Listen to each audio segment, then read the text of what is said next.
The golden sunlight of a late Charleston afternoon filtered through the thick oak trees lining the driveway, casting long, jagged shadows on the ground. Ada Green gripped the steering wheel tightly as her car approached the looming gates of Beaumont Manor. The estate was more massive than she had imagined, a sprawling mansion with towering columns and ivy climbing the brick facade. It had an air of grandeur, but also of something forlorn, as if the house held secrets too heavy for its walls. As the gates creaked open, Ada felt a twinge of unease. She reminded herself of why she was here, to care for May Beaumont, a woman who had been in a vegetative state for months. The job came highly recommended by her agency, but something about the rushed nature of the offer and the lucrative compensation had made Ada wary. Yet this was a chance she couldn't pass up. With her experience as a nurse and her need for a fresh start, it seemed like the perfect opportunity. Pulling into the circular driveway, Ada stepped out of her car and smoothed her navy blue uniform. A brisk breeze stirred the scent of magnolias and the faint aroma of salt water drifting from the nearby harbor. Before she could knock, the heavy front door opened and a tall man in his late 30s appeared. Gavin Beaumont. "Miss Green, I presume?" His voice was smooth but clipped, his eyes scanning her with a mix of politeness and something she couldn't quite place. An assessment, perhaps. "Yes, Mr. Beaumont," she replied, extending her hand. He hesitated briefly before shaking it, his grip firm but fleeting. "Come in," Gavin said, stepping aside. The foyer was just as grand as the exterior, with a chandelier that sparkled above a polished marble floor. Portraits of stern-faced ancestors lined the walls, their gazes following her as she stepped further inside. "We'll discuss your duties in my study." Ada followed him down a dimly lit hallway. The silence was heavy, broken only by the muffled ticking of a grandfather clock. As they entered the study, Gavin gestured for her to sit in a high-backed chair opposite his desk. "My wife May has been in a delicate condition since her accident," Gavin began, his tone measured. "You'll be responsible for her daily care, feeding, monitoring her vitals, administering her medication. Joyce, our housekeeper, will assist you as needed." The way he spoke about May was clinical, detached, as if discussing a patient rather than his wife. Ada nodded, taking mental notes. "I'll need access to her medical history and a full inventory of her medications." "Of course," he said, though his tone suggested mild annoyance at her thoroughness. "Joyce can provide that. She's been with us for years and knows the routine well." As Gavin outlined the schedule, Ada noticed the absence of warmth in his demeanor. It was hard to reconcile this composed man with the love and devotion one might expect from a husband whose wife was incapacitated. She decided not to dwell on it, though the thought lingered. After their discussion, Gavin led her upstairs to May's room. The air grew cooler as they ascended, and Ada couldn't shake the feeling that the house itself was holding its breath. When they reached the bedroom, Gavin pushed the door open and gestured for her to enter. May lay motionless in a large four-poster bed, her pale face framed by dark, wavy hair that fanned across the pillows. Monitors beeped softly, and an IV line snaked from her arm to a stand beside the bed. The room was meticulously clean, but lacked any personal touches. No photographs, no flowers, nothing to indicate the life May had led before this state. "I'll leave you to settle in," Gavin said, his voice softer now. He lingered for a moment, then turned and left without another word. Ada stood by May's bedside, studying her new patient. May's face, though serene, bore faint lines of tension, as if she were caught in a struggle invisible to everyone else. Gently, Ada reached for her hand, her fingers brushing against May's skin, cool but alive. "Hello, May," Ada murmured.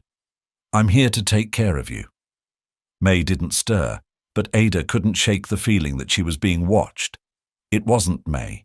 It was something else. The sensation prickled at the back of her neck as she glanced around the room.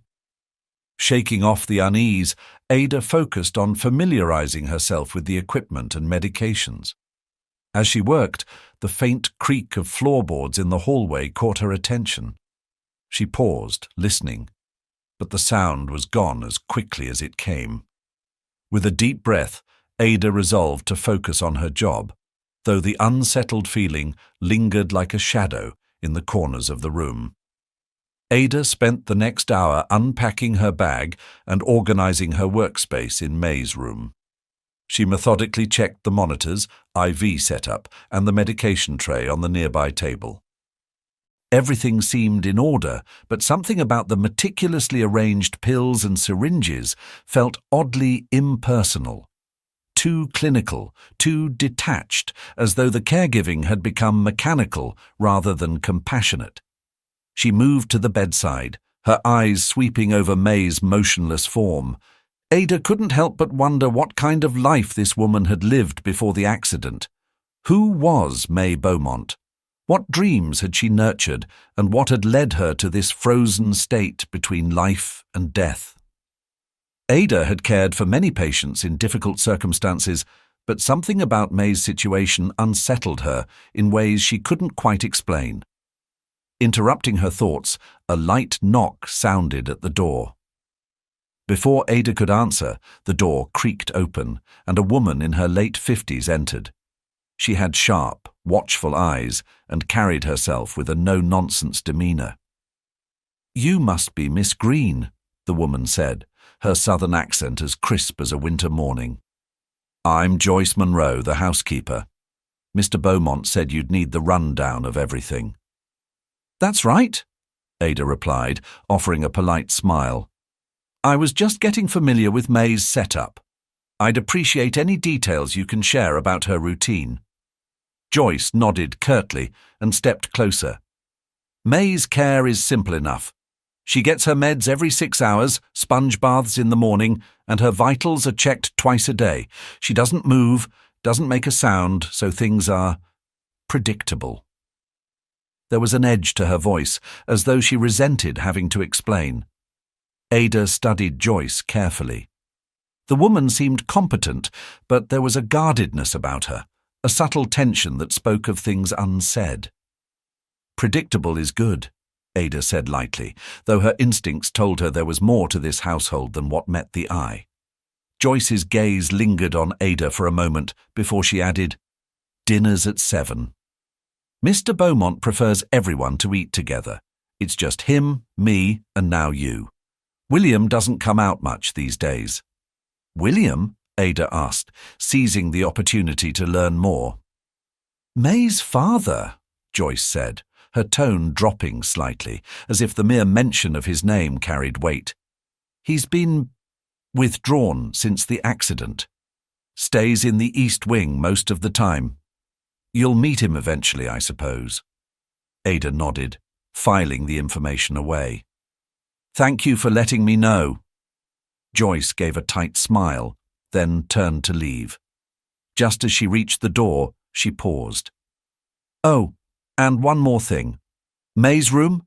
It's off limits to everyone except you and me, Mr. Beaumont insists. Says it's better that way."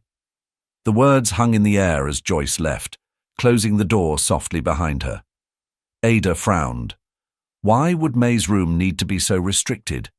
And why had Joyce seemed so insistent, almost warning her, about the rule? The questions churned in Ada's mind as she returned to the bedside, her gaze settling once more on May. As she adjusted the blanket over May, she noticed something odd, a faint mark on May's wrist partially hidden beneath the IV tape. Ada leaned closer, her brow furrowing. It wasn't the kind of mark left by a needle or medical tape. It looked more like a bruise, subtle but unmistakable. Her stomach tightened. Could it be from the accident, or was it something more recent?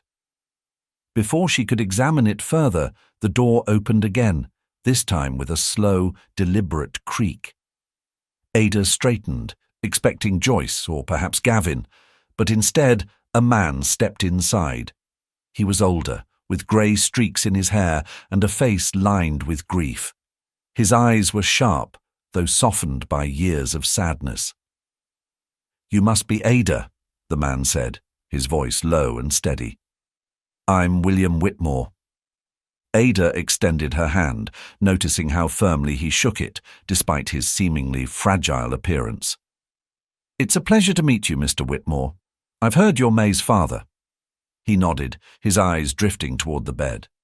"She was always full of life, my May. It's hard to see her like this." His voice cracked slightly, and he paused to collect himself. "But I hope you'll take good care of her. She deserves that much." "I'll do everything I can," Ada assured him, her voice firm with resolve. William lingered for a moment, his gaze locked on May before turning back to Ada. "There are things you'll come to notice in this house, Miss Green. Things that don't quite add up. If you do, I suggest you trust your instincts." He left without another word, leaving Ada standing there, her pulse quickened. The unease she had felt earlier now seemed to grow roots, settling deep in her chest. Something was very wrong in the Beaumont household, and she was determined to find out what. The morning sun streamed through the tall windows of Beaumont Manor's dining room, illuminating the polished mahogany table where Ada sat. She had arrived early for breakfast, hoping to ease herself into the rhythms of the household. Across from her, Gavin was already seated, reading the morning paper. The clink of his silver spoon against his coffee cup was the only sound in the cavernous room. "Did you sleep well, Miss Green?" he asked without looking up, his voice as measured as ever. "Well enough, thank you," Ada replied politely, though she had barely slept. The weight of her first day, combined with the cryptic warnings from both Joyce and William, had left her restless. She took a sip of the tea Joyce had prepared and glanced around the room. It was impeccably maintained, like the rest of the house, but it felt cold, more museum than home. Before the conversation could continue, Joyce entered, carrying a tray of freshly baked biscuits. She placed it on the table and began setting out plates with practiced efficiency. "Mr. Beaumont, I've prepared the ledgers for you to review after breakfast," she said, her tone deferential but brisk. Gavin gave a slight nod. "Very good. And Miss Green, you'll find everything you need for May's care in her room. Joyce will assist you with the routine until you're comfortable." Ada nodded, carefully concealing her curiosity. "Thank you. I'd like to review her medical history and the medications this morning." Gavin's brow furrowed ever so slightly, but he masked it with a polite smile. "Of course. Joyce can provide you with the necessary details." Joyce glanced at Ada, her expression unreadable. "I'll bring the files up after breakfast," she said, before excusing herself. As Ada finished her meal, she noticed Gavin occasionally watching her from behind his newspaper. His gaze wasn't overtly hostile, but there was something unsettling about it, as if he were gauging her intentions. She forced herself to remain calm, reminding herself that she was here to do a job. After breakfast, Ada headed upstairs to May's room.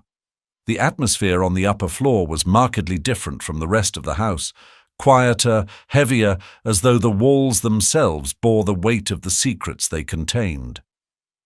She opened the door to find Joyce already there, organizing the medication tray. "Here's what you asked for," Joyce said, handing Ada a folder thick with papers. "These are the medical reports and prescription details. Everything's in order." Ada thanked her and began flipping through the documents. The reports were detailed, outlining May's condition and treatment since the accident. But as she read further, Ada noticed inconsistencies, minor discrepancies in the dosage logs, notes that didn't match the prescribed regimens. Her instincts as a nurse kicked in, and she frowned. "These notes seem incomplete," Ada said, trying to keep her tone neutral. "Were there any changes to May's treatment plan recently?" Joyce hesitated for a moment, then shook her head. Not that I know of. Everything's been handled exactly as the doctors instructed. Ada wasn't convinced, but she decided to let it go for now. Instead, she focused on familiarizing herself with May's daily care. As she worked, she noticed something unusual. A faint scent of lavender lingering around the medication tray, out of place amidst the sterile smell of the room. It was subtle but enough to pique her curiosity. Joyce watched her closely, her expression guarded. "If you have questions, just let me know," she said, before leaving the room. Once alone, Ada exhaled and sat by May's bedside. She looked at her patient, studying the serene yet distant expression on her face. "What happened to you, May?" she whispered softly. "What are they hiding?" May, as always, gave no response, but the faint mark Ada had noticed on her wrist the night before was still there. It wasn't fading like an old bruise should. If anything, it seemed darker. Ada picked up her notepad and began documenting everything she had observed. The inconsistencies in the medical reports, the odd scent of lavender, the bruise, all details she couldn't afford to ignore. Something wasn't right, and Ada was determined to uncover the truth. The rest of the morning passed in a quiet yet charged atmosphere. Ada immersed herself in May's care routine, cleaning the IV site, checking the monitors, and ensuring that her patient was as comfortable as possible. Despite the outward serenity of the task, her mind raced with questions. The oddities she had noticed were like pieces of a puzzle, each hinting at something larger, yet refusing to come together. Her focus was interrupted by a light knock at the door. When she opened it, William stood there, holding a cup of coffee and looking as though he hadn't slept much. His shirt was slightly wrinkled, and his expression carried the weight of sleepless worry. "Miss Green," he greeted, his voice low. "I hope I'm not disturbing you." "Not at all," Ada replied, stepping aside to let him in. "Is everything all right?" William nodded but didn't look convinced. He walked over to May's bedside, placing the coffee on the small table nearby. He studied his daughter's face in silence for a moment, before speaking. "She was always so strong, you know, stubborn as a mule but full of life. To see her like this." His voice broke slightly, and he turned away, clearing his throat. Ada hesitated but then decided to share some of her observations. "Mr. Whitmore, I noticed a few inconsistencies in May's medical records. Nothing conclusive, but enough to raise questions. Do you know if there were any changes to her care recently?" William's gaze sharpened, and he turned to face her. "Changes? Not that I've been told. Gavin handles most of the details now. Ever since the accident." He trailed off, his face darkening. "I'm not saying he's doing anything wrong, but he's distant. He wasn't always like this."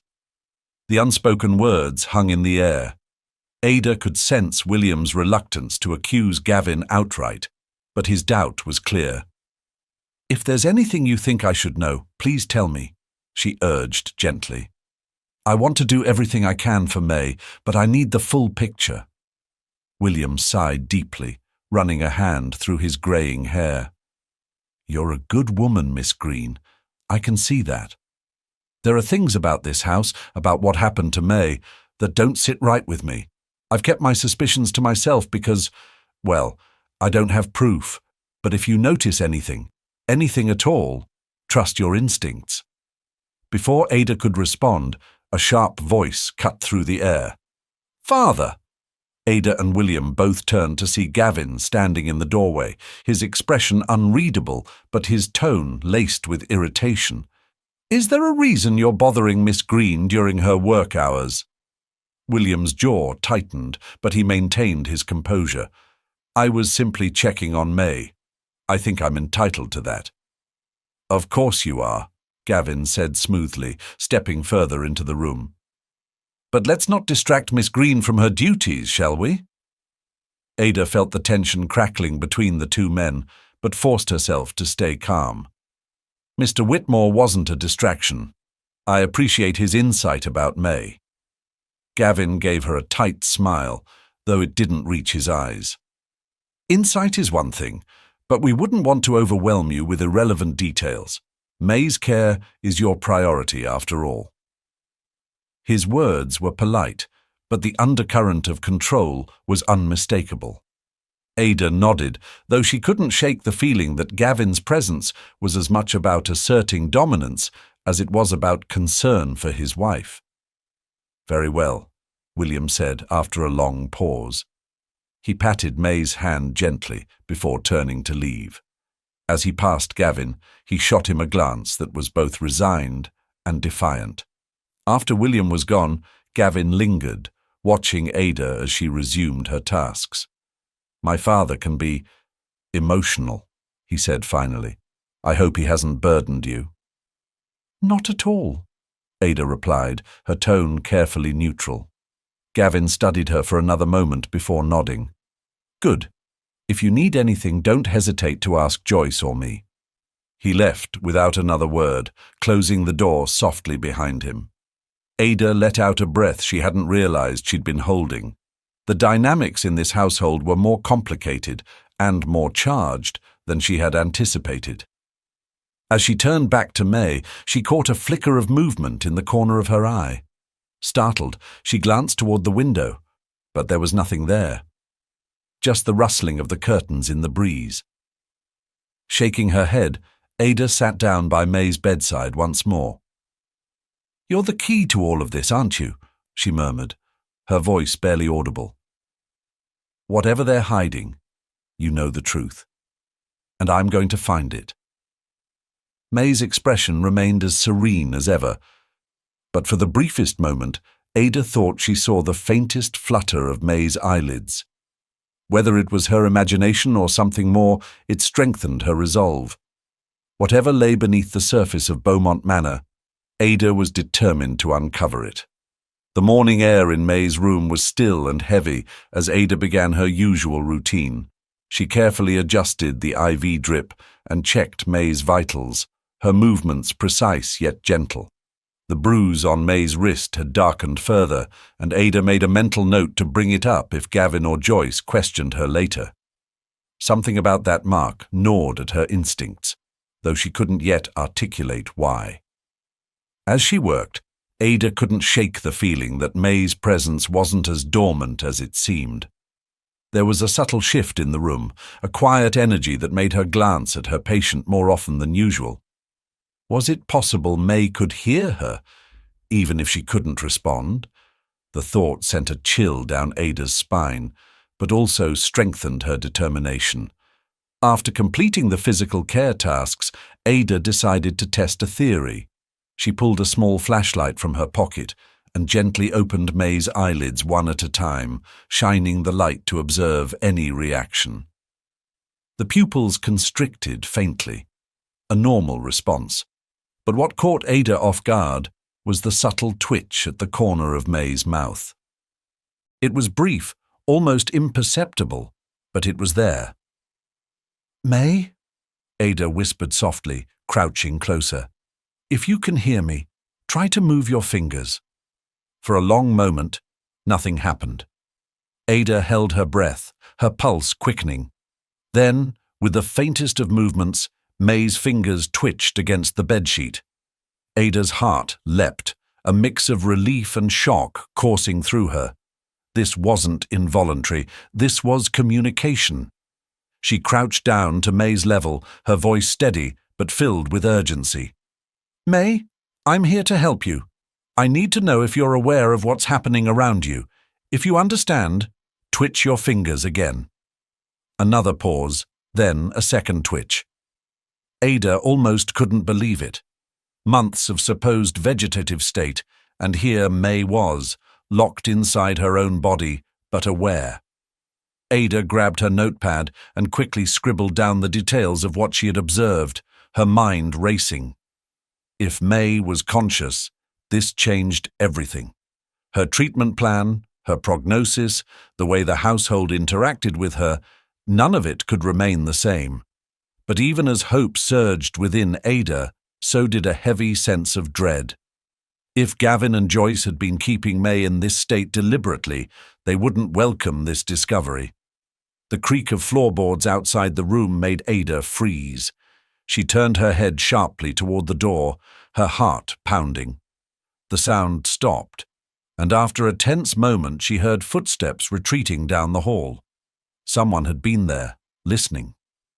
Ada quickly tucked her notepad into her bag and composed herself. Joyce appeared a few minutes later, carrying fresh linens. "Good morning, Miss Green," she said with a small, guarded smile.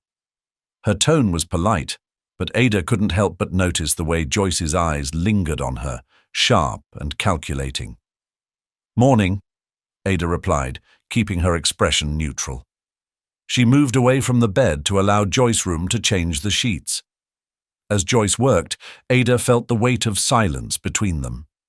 The woman moved with practiced efficiency, but there was an undercurrent of tension in her movements. Ada decided to break the silence, testing the waters. "May's wrist looks worse today. Have you noticed anything like that before?" Joyce didn't look up from her task. "Bruises aren't uncommon for someone in her condition. It's probably from the fourth or repositioning." "Maybe," Ada said lightly, though she didn't believe it. She decided not to press further, knowing it would only raise suspicion.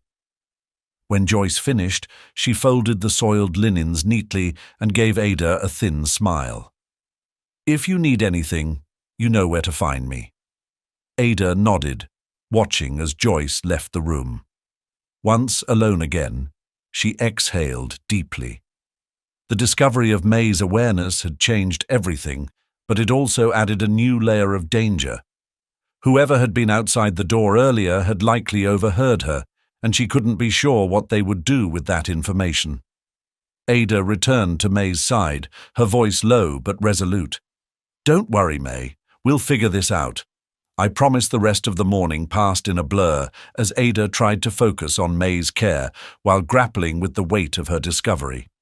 Each sound from the hallway made her glance toward the door, her senses on high alert. Whoever had been outside earlier could have heard just enough to become a threat, not only to her, but also to May. By midday, Ada decided she needed a plan. May's subtle communication was a breakthrough, but it was also fragile. Without more evidence, there was no guarantee that anyone would believe her, especially not in a house where Gavin held all the power. She sat down at the small desk in the corner of May's room and began outlining her observations, carefully documenting every twitch, every reaction. If she were to confront Gavin, or anyone else, she would need to be meticulous. A soft knock interrupted her thoughts. This time, it was William. His expression was somber, but there was a flicker of curiosity in his eyes as he stepped into the room. "I hope I'm not interrupting," he said, his voice low. "Not at all," Ada replied, motioning for him to enter.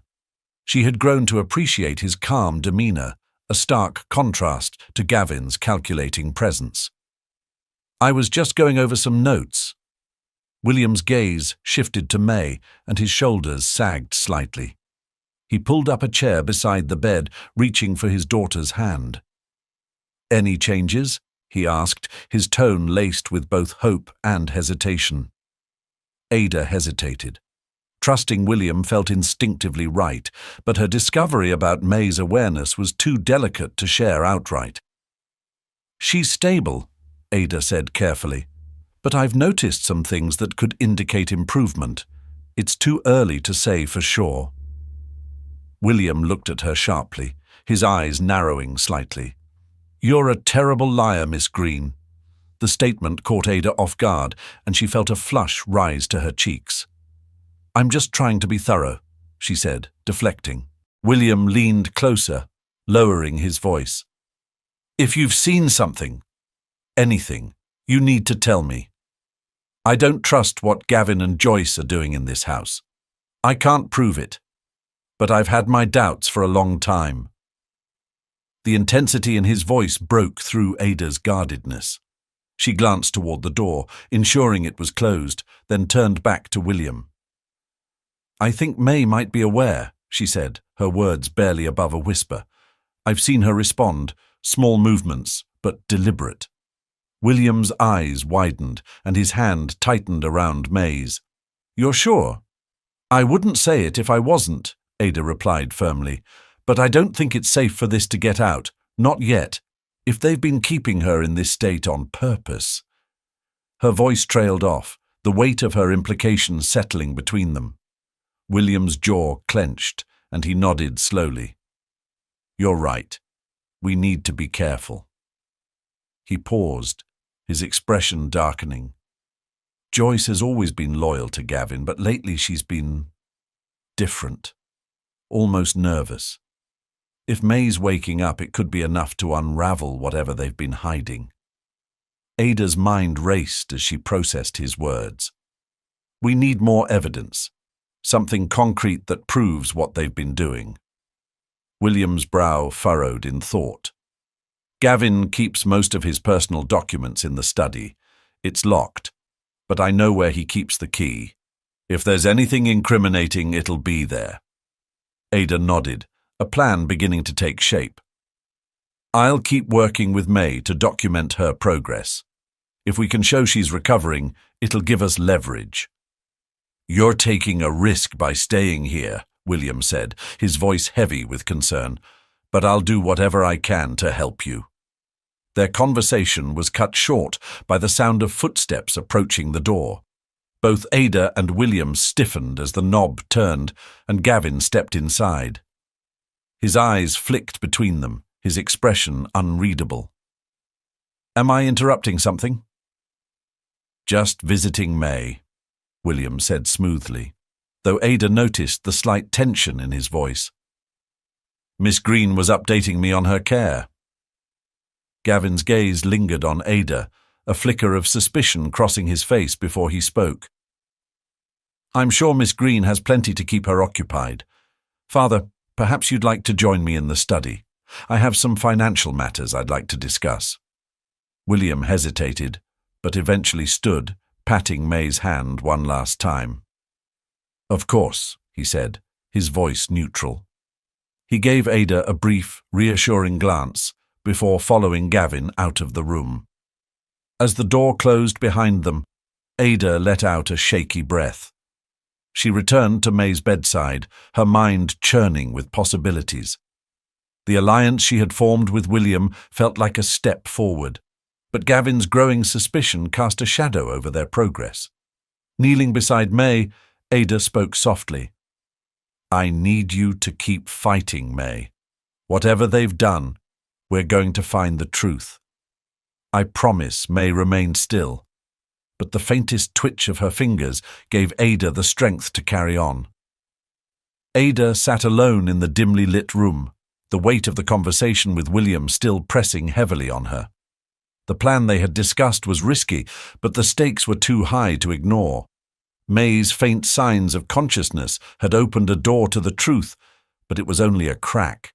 To push it open fully, Ada needed more than just her observations. She needed solid evidence. Her thoughts were interrupted by the soft sound of the wind pressing against the window, a rhythmic creaking that only deepened the stillness of the room. She turned to May, her expression a mixture of determination and concern.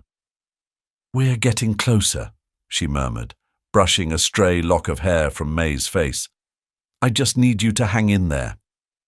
The sound of a soft knock at the door startled her.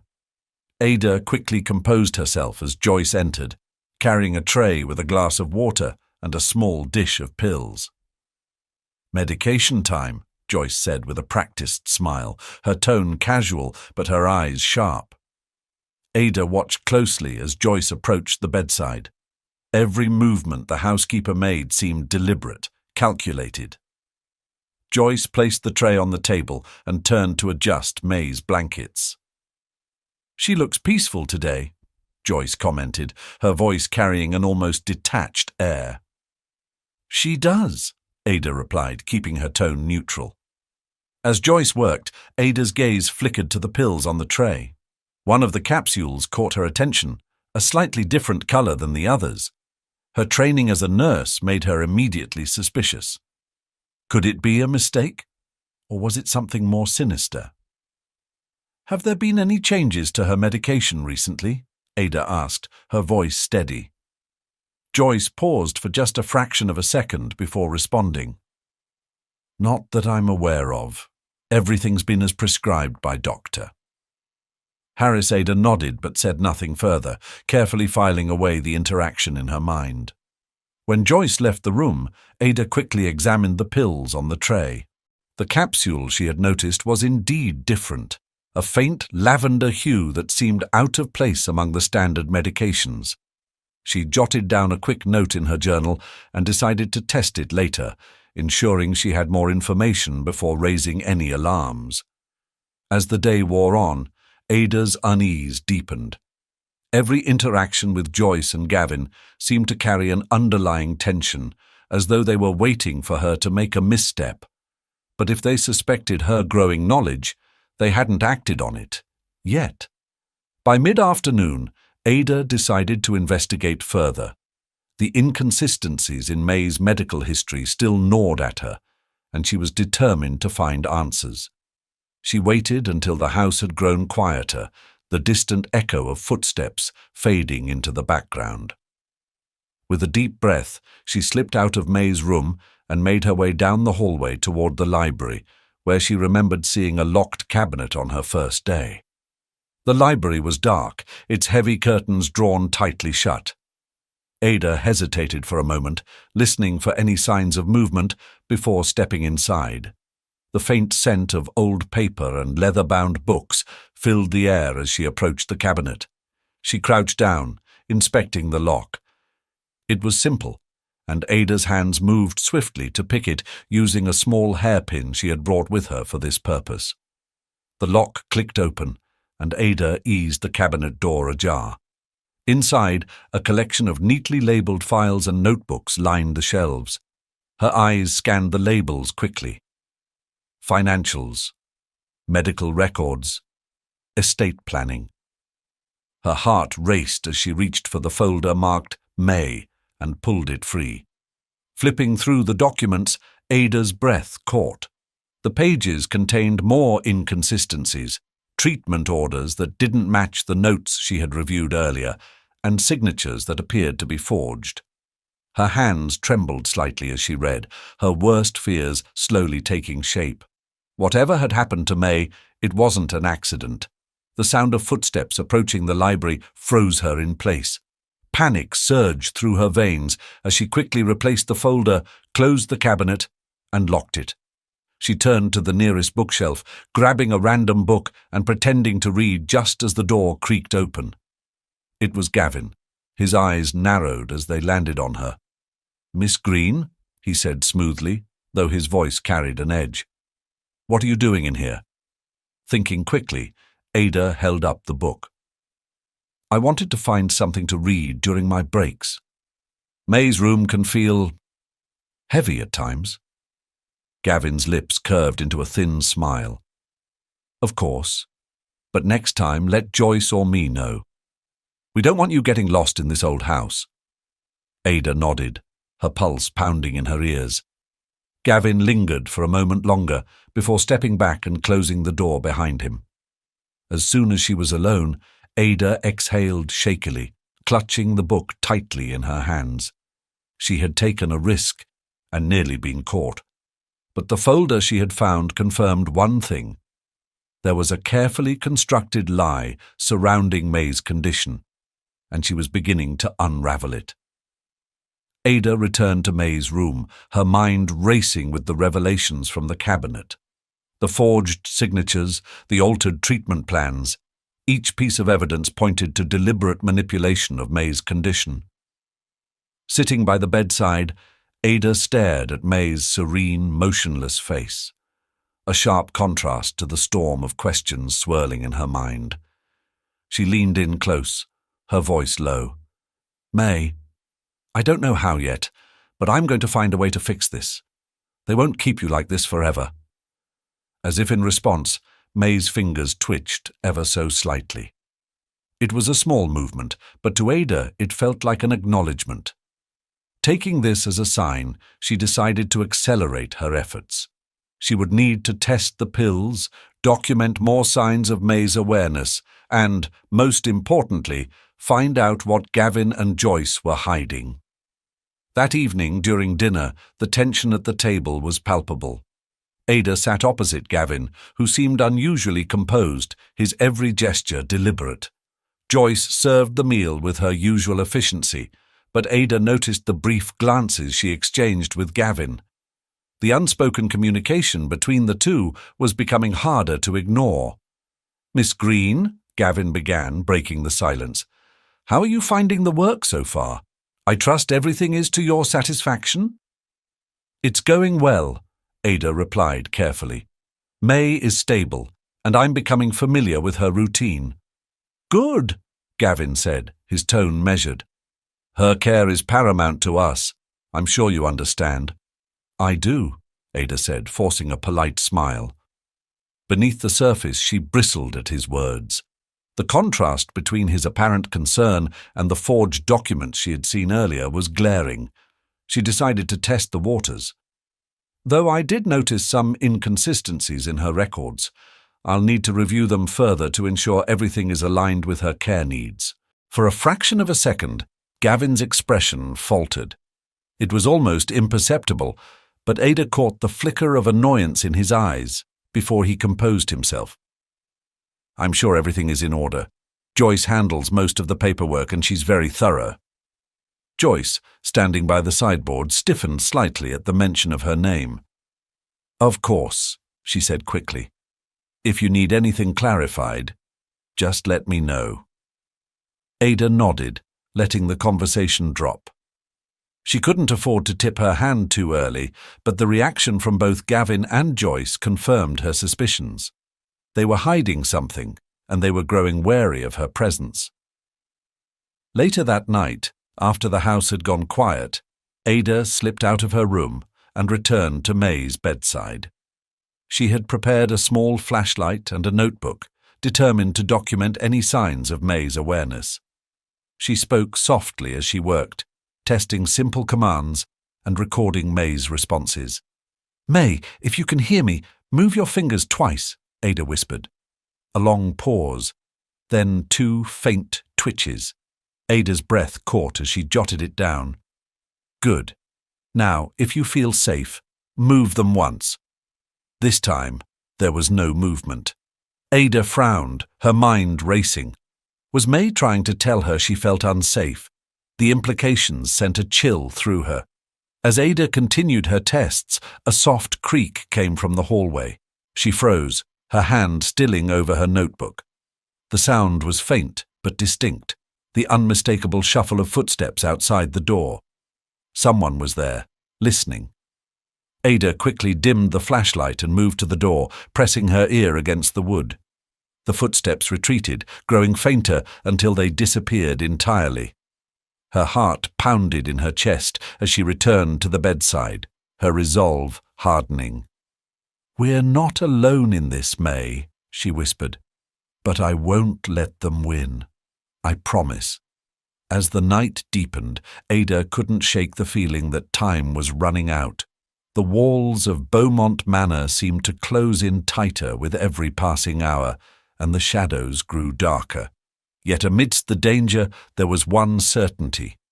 May was counting on her, and Ada wasn't about to let her down. The morning sun barely penetrated the thick curtains of May's room as Ada sat at the small desk, poring over her notes from the previous night.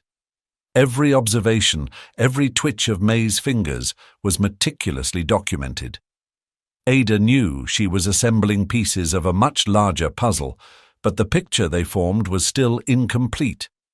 Her frustration was compounded by the lingering sense of unease that had settled over the household.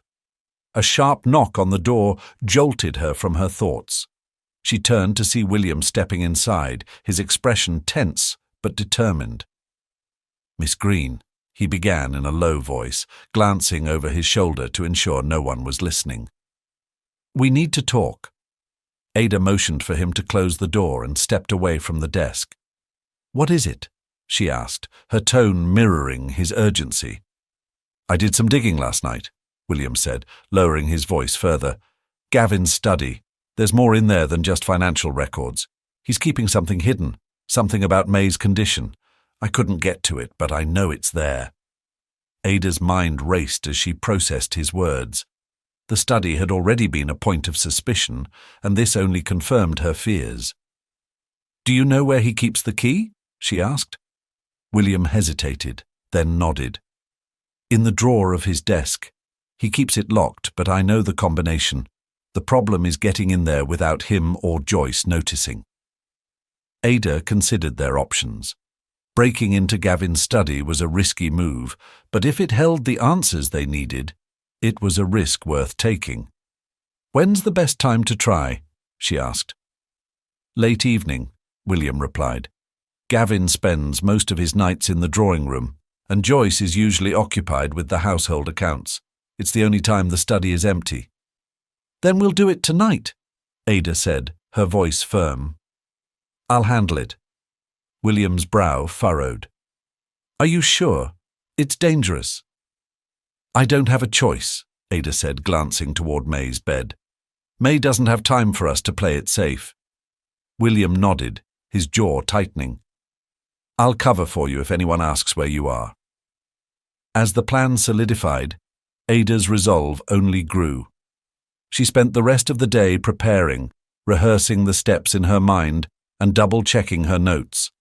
If everything went as planned, they would finally have the evidence they needed to confront Gavin, or, at the very least, to protect May. When the evening arrived, Ada waited until the household settled into its usual routine. Gavin's deep voice echoed faintly from the drawing room, and Joyce's footsteps clattered down the hallway toward the kitchen. Ada slipped quietly out of May's room, her heart pounding with every step she took toward the study. The door to the study loomed ahead, a dark silhouette in the dimly lit hallway. Ada hesitated for a moment, glancing around to ensure no one was watching. Then, with a deep breath, she turned the knob and stepped inside. The study was eerily silent, the air thick with the faint scent of leather and tobacco. The desk sat in the center of the room, an imposing structure that seemed to guard its secrets fiercely. Ada approached it cautiously, her hands trembling slightly as she tried the handle of the drawer. Locked. Recalling William's instructions, Ada knelt by the desk and entered the combination he had provided. The lock clicked open, and Ada carefully slid the drawer out. Inside, a small, unassuming key lay atop a pile of neatly arranged papers. She grabbed it quickly and turned her attention to the locked cabinet at the side of the room.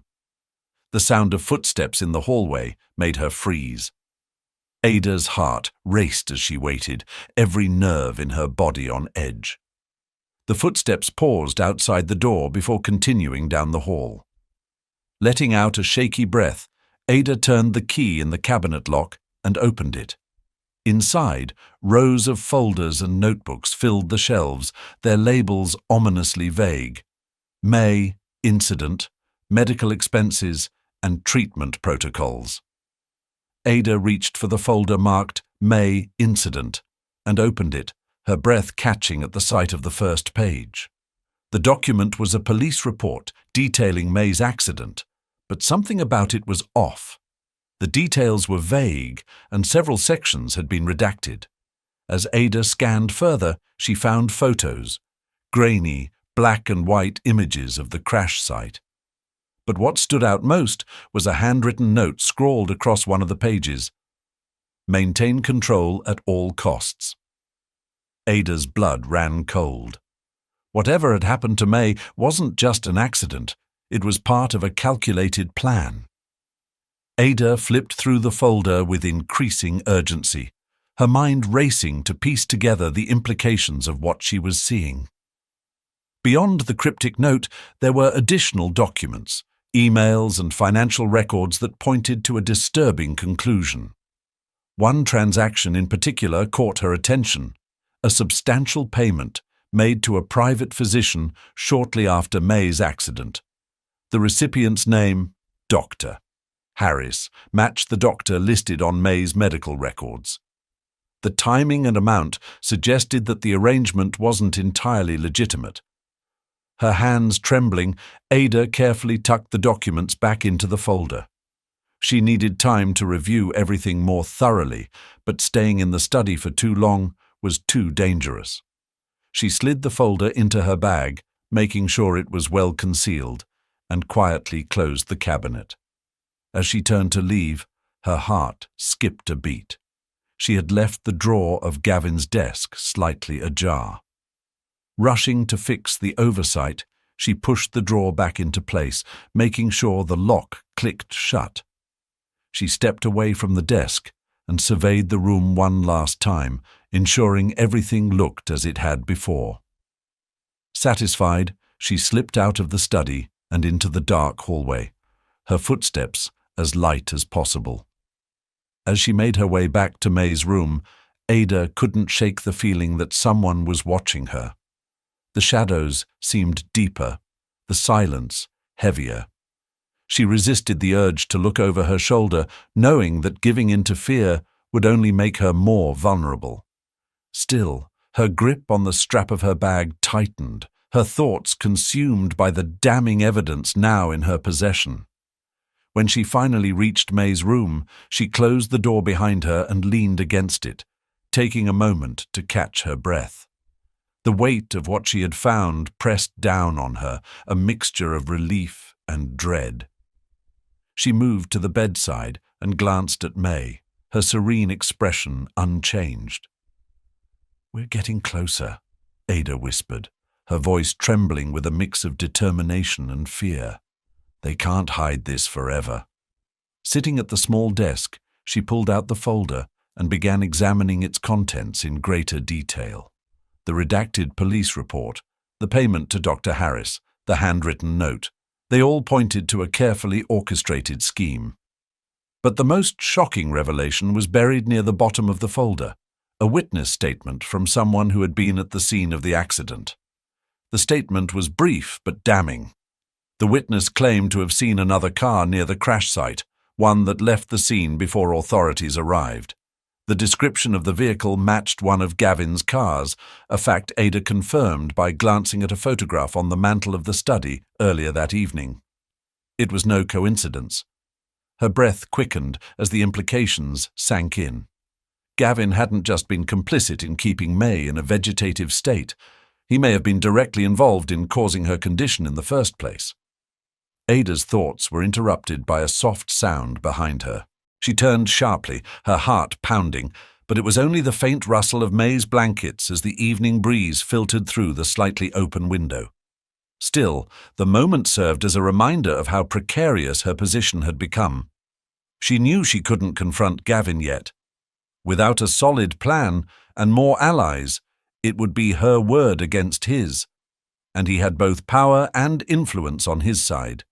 Ada would need to tread carefully, ensuring that every step she took brought her closer to exposing the truth while keeping herself and May safe. As she secured the folder back in her bag, a faint creak echoed from the hallway. Ada froze, listening intently. The sound grew louder, closer, until it stopped just outside May's door. Her pulse thundered in her ears as the doorknob turned slowly, and the door opened a crack. To her relief, it was William. He slipped inside quickly, closing the door behind him. "Did you find anything?" he asked, his voice barely above a whisper. Ada nodded, pulling the folder from her bag and handing it to him. "It's worse than we thought," she said, explaining the details of what she had uncovered. "Gavin's been covering this up from the start. I think he orchestrated the accident." William's face darkened as he flipped through the folder, his hands shaking slightly. This is enough to bring him down," he said, his voice trembling with a mix of anger and determination. "But we need to be smart about this. If he finds out you've seen this—" "I know," Ada interrupted, her tone firm. We need to act carefully. I'm going to document May's progress further. If we can show she's aware, it'll strengthen our case. William nodded, his expression resolute. I'll handle the legal side. There are people I can trust who will take this seriously. But we need to move fast. Gavin won't sit idly by if he suspects anything. As William tucked the folder under his arm and prepared to leave, he turned back to Ada. Be careful, Miss Green. You've done more for May than anyone else has, but this house is dangerous. Don't underestimate Gavin or Joyce. I won't, Ada said, her voice steady. We'll get through this. As William slipped out into the hallway, Ada sat back down at the desk, her resolve hardening. The truth was within reach, but the path ahead was treacherous. She glanced at May, her fingers twitching faintly against the sheets, and felt a renewed sense of purpose. Whatever it took, she would uncover the full truth and make sure Gavin paid for what he had done. The morning air was heavy with tension as Ada began her routine in May's room. The weight of the previous night's discovery lingered, each detail replaying in her mind as she checked May's vitals and adjusted her IV drip.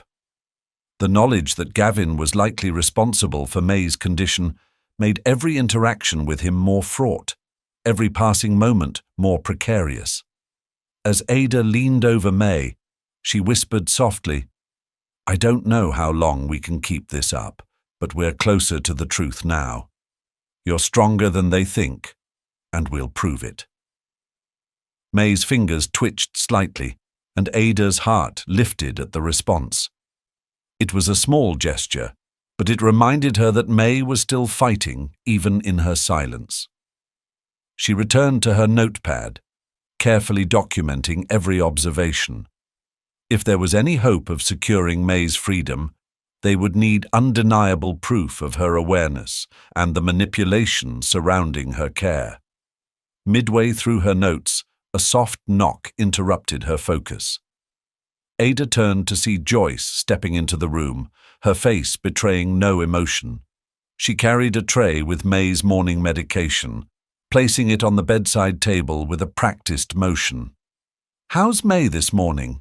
Joyce asked, her tone casual, though her eyes betrayed a flicker of curiosity. "She's stable," Ada replied, keeping her voice neutral. "No significant changes." Joyce nodded, her gaze lingering on May for a moment before shifting to Ada. "Let me know if you need anything," she said, her voice polite but distant. As she turned to leave, Ada noticed her hesitation at the door, a momentary pause that set Ada's nerves on edge. Once Joyce was gone, Ada turned her attention to the tray.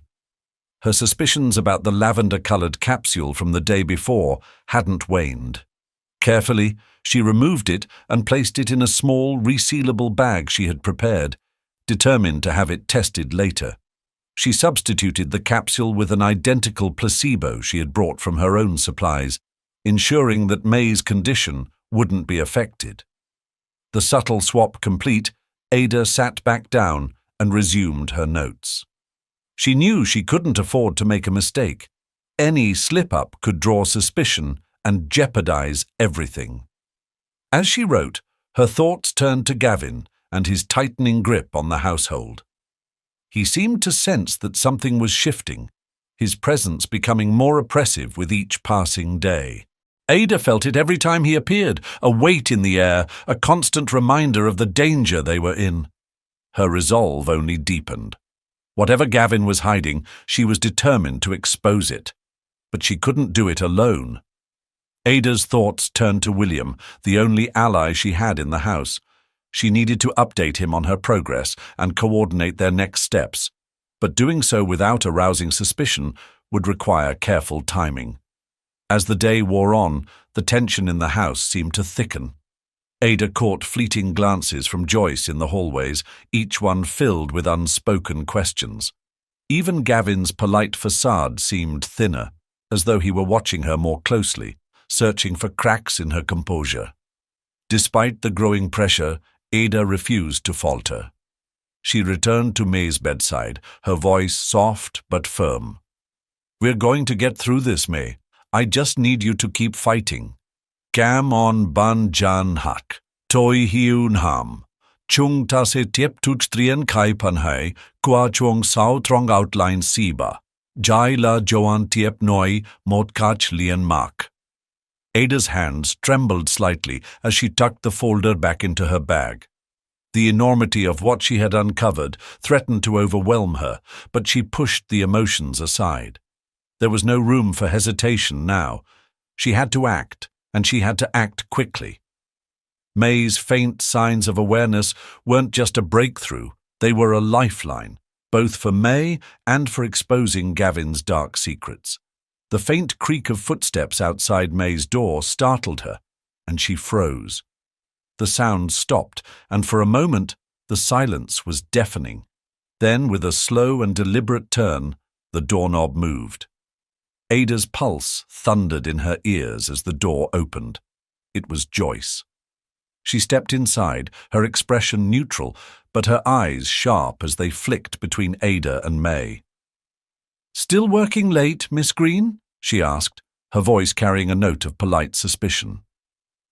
"I wanted to ensure everything was set for tomorrow morning," Ada replied smoothly, forcing a calm demeanor.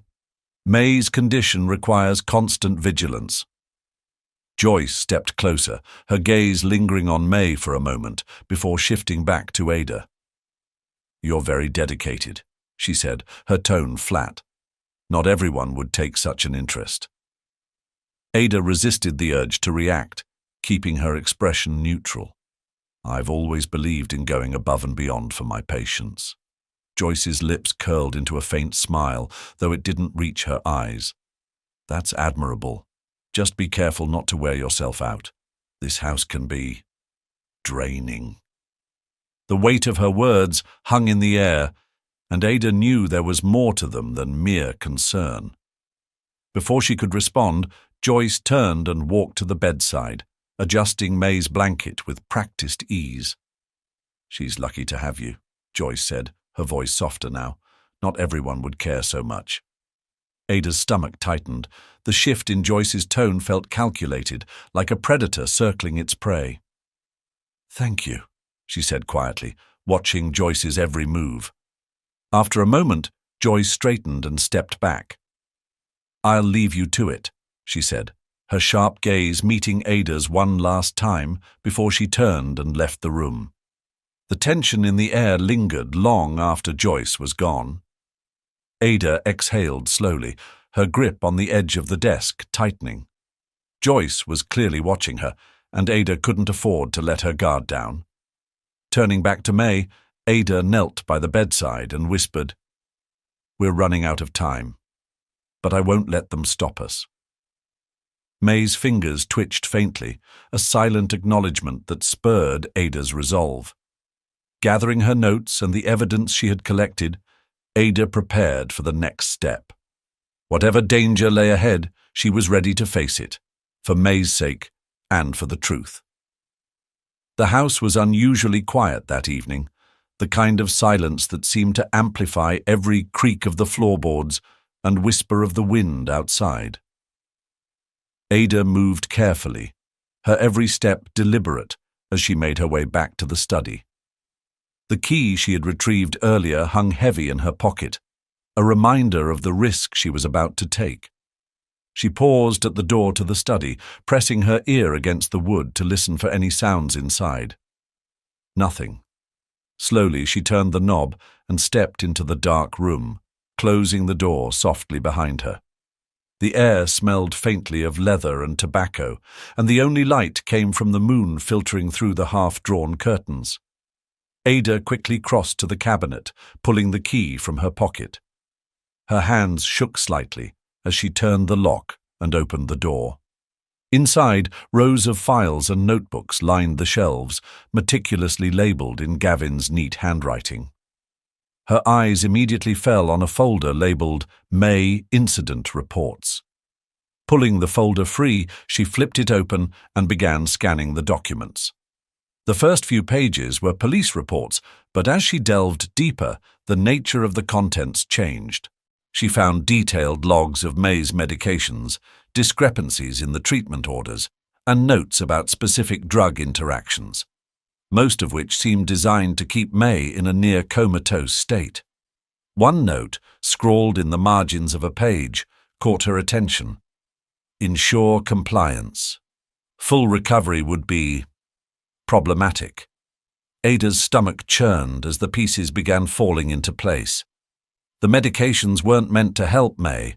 They were meant to suppress her. Whatever had happened to May wasn't an accident. Gavin had orchestrated this, and Joyce had been complicit in carrying out the plan. Her thoughts were interrupted by the faint creak of a floorboard behind her. She spun around, her heart hammering in her chest. The room was empty, but the door to the study was now slightly ajar. She froze, clutching the folder to her chest as she strained to listen for any sound. Someone had been there. Someone had seen her. Ada quickly replaced the folder and locked the cabinet, her movements swift but precise. She couldn't afford to leave any evidence of her intrusion. As she slipped the key back into her pocket, she turned to leave, her mind racing with questions. Who had been watching her? And what would they do now that they knew she was digging into the truth? Stepping out into the hallway, Ada made her way back toward May's room, keeping to the shadows and listening carefully for any signs of movement. Her paranoia was justified. The stakes had never been higher. As she approached the door to May's room, she noticed a figure standing at the far end of the hallway. It was Joyce. The housekeeper stood perfectly still, her silhouette illuminated by the faint glow of a nearby lamp. For a moment, neither of them moved, the tension between them palpable. Then Joyce turned and walked away without a word, disappearing into the shadows. Ada slipped into May's room and locked the door behind her, her breath coming in shallow gasps. The documents she had seen confirmed her worst fears, but they also gave her the evidence she needed to confront Gavin. The only question was whether she could do it before he realized just how much she knew. She approached May's bedside and knelt down, her voice trembling but resolute. "I found it, May, the proof we need, but now it's even more dangerous. They know I'm getting close." May remained still, but her fingers twitched faintly against the sheet, a silent response that strengthened Ada's resolve. "I'll protect you," she whispered, "no matter what it takes." The silence in May's room felt heavier than ever as Ada sat at the small desk, her mind racing with the implications of what she had uncovered. The note, the altered medications, the careful documentation of every step to suppress May's recovery. It all painted a chilling picture. Gavin's control over the household wasn't just manipulative, it was methodical and deliberate. Ada's thoughts were interrupted by a sudden knock at the door. The sound was sharp and purposeful, sending a jolt of fear through her. She rose slowly, her hand instinctively brushing against the edge of her bag where she had hidden her notes from the study. "Who is it?" she called, trying to keep her voice steady. "It's me," came William's hushed voice from the other side. Ada exhaled in relief and quickly unlocked the door, letting him in. He looked tense, his face lined with worry. "I saw Joyce lingering near the study earlier," he said without preamble. "She's suspicious, Ada. If she hasn't already told Gavin, she will soon." Ada nodded, her jaw tightening. "I think she knows I've been digging. She was watching me earlier, and she didn't even try to hide it." William glanced toward May's bed, his expression softening for a moment before hardening again. "We don't have much time. Did you find anything?" Ada retrieved her notebook and quickly explained what she had seen in the folder. The discrepancies in the medical orders, the deliberate use of drugs to suppress May's recovery, and the cryptic note about compliance. William's expression darkened with every word. "God help us," he muttered. "If this gets out." if people find out what Gavin's done. They have to find out, Ada said firmly. May deserves the truth, and so do you, but we need to be careful. Gavin has too much to lose to let this go quietly. William nodded, though his hands were trembling slightly. What do you suggest? We need more than just the documents, Ada said. We need proof that May is aware, that she's recovering. If we can show that, it'll undermine everything Gavin's been trying to hide. William's gaze shifted to May, his expression a mix of hope and fear. Do you think she can do it? Show them she's still in there? She's already shown me, Ada said, her voice steady. But it'll take time to document it in a way that's undeniable. Until then, we need to keep what we know hidden. If Gavin suspects we're planning to expose him— William didn't need her to finish the sentence. He'll act, he said grimly, and not in May's best interest. Ada placed a reassuring hand on his arm. I'll stay with May tonight. If anything happens, I'll be here. William nodded reluctantly. Be careful, Miss Green. You've done more for May than anyone else, but that makes you a target. As William slipped out of the room, Ada turned back to May, her resolve hardening. She retrieved a small flashlight and began testing May's responses again, documenting every twitch of her fingers, every subtle movement of her eyes. Each sign of awareness was another step closer to proving the truth. Hours passed, and the house grew still. The faint sound of the wind outside and the rhythmic beeping of May's monitors were the only noises to break the silence. But Ada couldn't shake the feeling that they were being watched, that the walls themselves were conspiring against her. She glanced at the door, ensuring it was still locked, and then returned to May's bedside. I need you to keep fighting, May, she whispered. Whatever happens, don't give up. We're going to make this right. May's fingers twitched in response, and Ada felt a surge of determination. The road ahead was perilous, but she wasn't alone in this fight. May was with her, in her own quiet way, and together they would face whatever came next.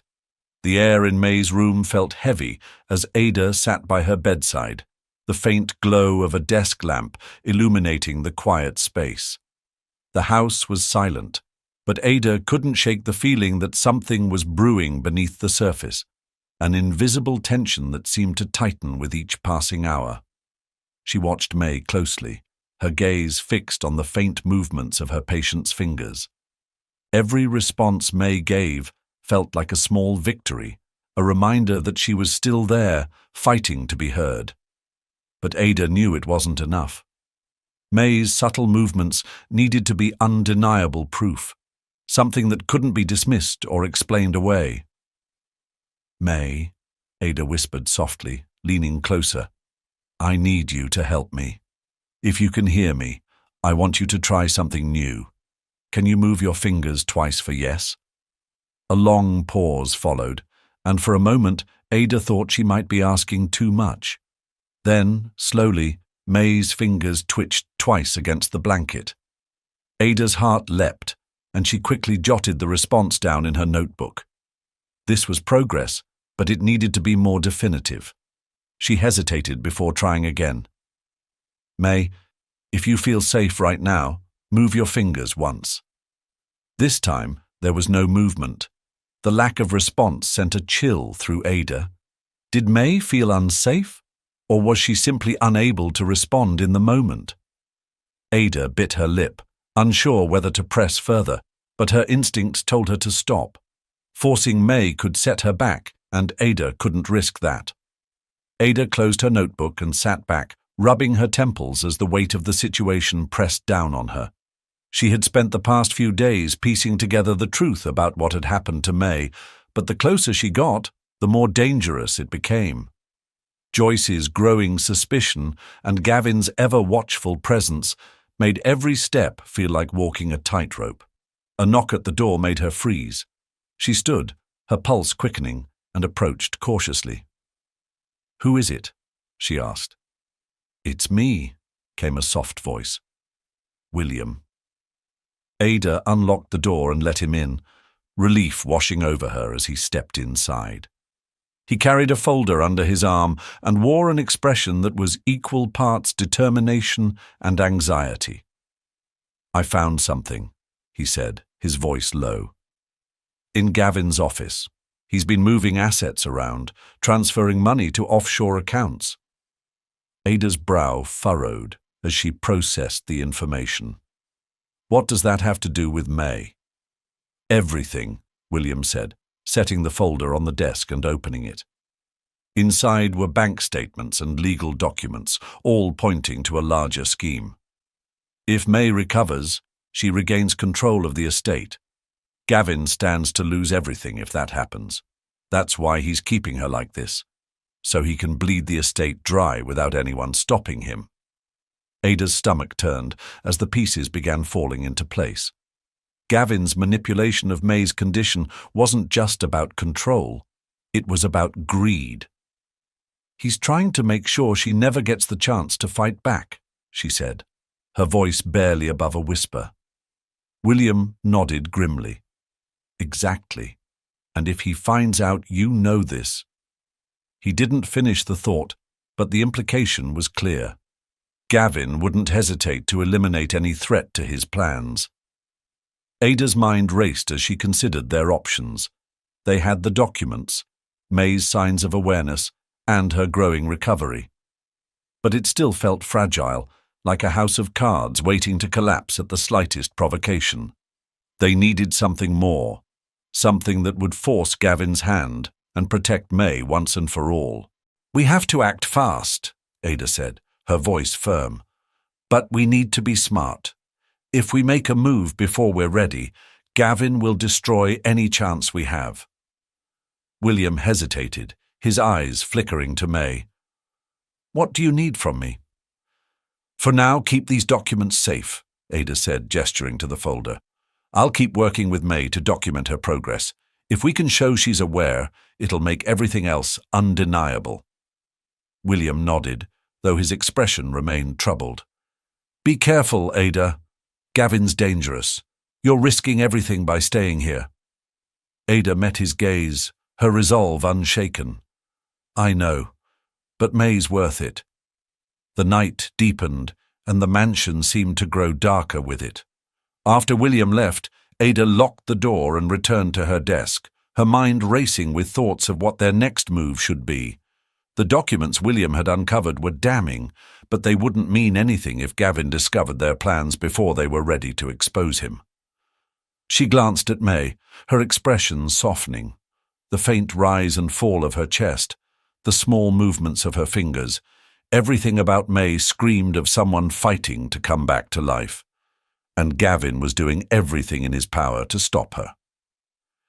Ada sat beside May's bed, pulling out her notebook to record the night's interactions. The small victories, the twitches, the slight eye movements, felt monumental, but they also weighed heavily on her. With every sign of progress May showed, Ada's sense of urgency grew. The clock was ticking, and the walls of Beaumont Manor seemed to close in tighter with each passing day. As she wrote, a noise from the hallway made her freeze. It was faint at first, a soft, shuffling sound, but it grew louder. Footsteps. Someone was approaching May's room. Ada extinguished the lamp on the desk and slipped into the shadows, her pulse racing as she watched the door. The footsteps stopped just outside, and the doorknob turned slowly. Ada held her breath, gripping the edge of the desk for support. The door creaked open, and Joyce stepped inside, her silhouette illuminated by the faint glow of the hallway light. "Still awake, Miss Green?" Joyce's voice was soft, but carried a sharp undertone. She stepped further into the room, her eyes scanning the space until they landed on Ada. "I couldn't sleep," Ada replied calmly, stepping into the faint light. "I was documenting May's progress. It helps me focus." Joyce's gaze lingered on her for a moment, then shifted to May. She approached the bedside, her movements deliberate as she adjusted the blanket. "She looks peaceful, doesn't she? Like nothing in the world could bother her." Ada tensed at the words. There was something almost mocking in Joyce's tone, a subtle jab that hinted at the truth they both knew. "She's strong," Ada said, choosing her words carefully. "I can see it in the way she responds. She's fighting." Joyce glanced at her, one eyebrow raised. "Fighting?" she repeated, almost amused. "Well, let's hope her fight isn't in vain. It would be such a shame for all your hard work to amount to nothing." The veiled threat in Joyce's words was unmistakable, and Ada felt her jaw tighten. She forced herself to remain calm, meeting Joyce's gaze evenly. "I'm confident May will recover, and when she does, she'll have the strength to face whatever comes next." For a moment, neither woman spoke, the tension between them thick enough to cut. Then Joyce smiled, a thin, calculating smile that didn't reach her eyes. "Let's hope so," she said softly before turning and leaving the room. As the door clicked shut behind her, Ada exhaled shakily, her hands trembling. Joyce's visit wasn't just a coincidence, it was a warning. They were watching her more closely than ever, and the risk of being caught was growing with each passing moment. Ada turned back to May, her resolve hardening. "We're running out of time," she whispered, "but I'm not giving up. No matter what they try, I'll find a way to protect you." May's fingers twitched faintly in response, a small but powerful affirmation that fueled Ada's determination. She knew the battle ahead wouldn't be easy, but she also knew she wasn't fighting it alone. Together, they would expose the truth and ensure that Gavin's grip on May would be broken for good. The morning came with an oppressive heaviness, the kind that seemed to linger in the very air of Beaumont Manor. Ada awoke to the muffled sounds of footsteps in the hallway outside May's room. She sat up quickly, her senses immediately alert. Something felt off, more so than usual. As she moved toward the door, a sharp knock startled her. She opened it cautiously to find William standing there, his face pale and lined with worry. "What's wrong?" Ada asked, her voice hushed. "Gavin's called a meeting," William replied, glancing nervously down the hallway. "He wants everyone in the drawing room. Now." Ada's stomach churned. Gavin rarely called for such formalities. His usual approach was to maintain control through silence and subtle manipulation, not direct confrontation. Whatever this meeting was about, it couldn't be good. "I'll be there," she said, her voice steady despite the unease gripping her. William nodded and left, leaving Ada to quickly prepare herself. She glanced at May, still lying peacefully in her bed, and whispered, "I'll be back soon. Stay strong."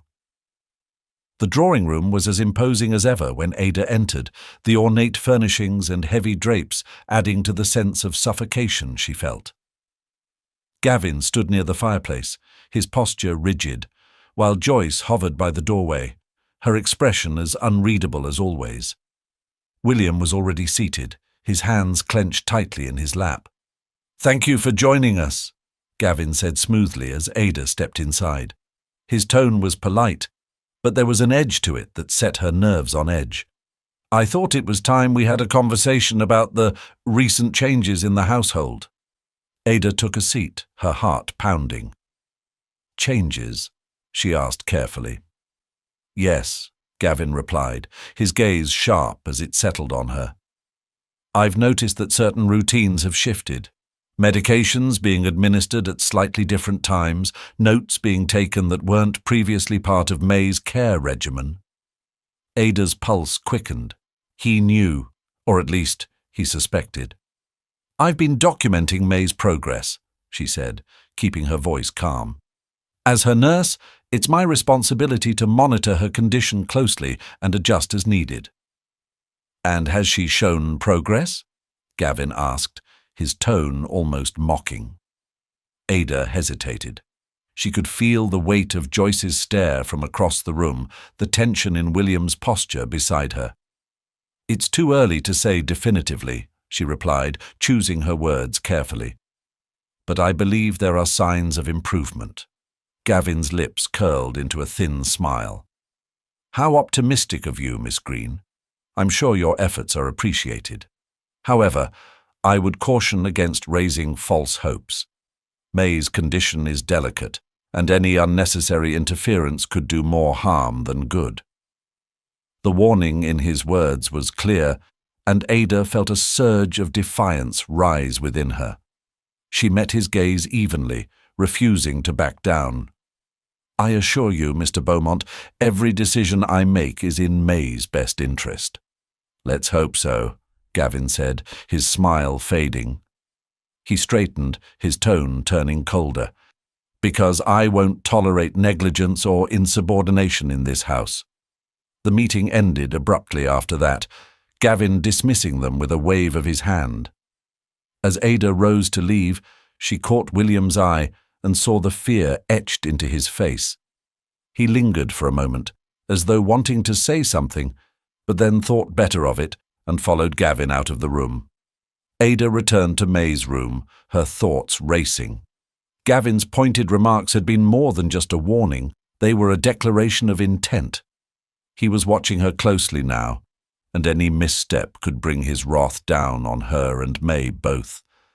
She sat beside the bed, gripping May's hand tightly. "They're closing in," she whispered. "But we're not done yet, not even close." The hours after the meeting passed in tense silence, with Ada feeling Gavin's shadow looming over every move she made.